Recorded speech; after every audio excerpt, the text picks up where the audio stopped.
Tofa, da ganin wannan postin kasan wannan fim ɗin tabbas akwai cakwakiya a cikinsa. Abale da kuma kumurci. Ku biyo mu a cikin wannan shiri don jin wani fim ne wannan da kuma muhimman bayanai dangane da shi.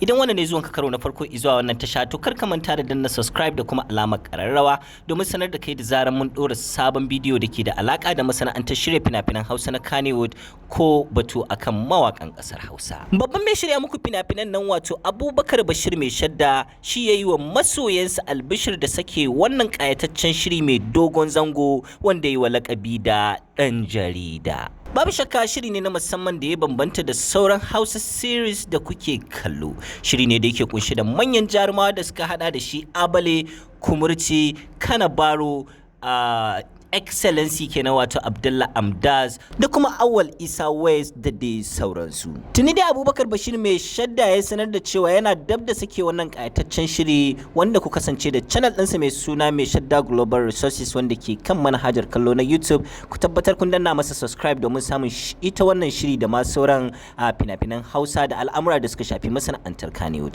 Kar ku manta da danna mana subscribe da kuma alamar kararrawa domin samun batutuwa dangane da Kannywood.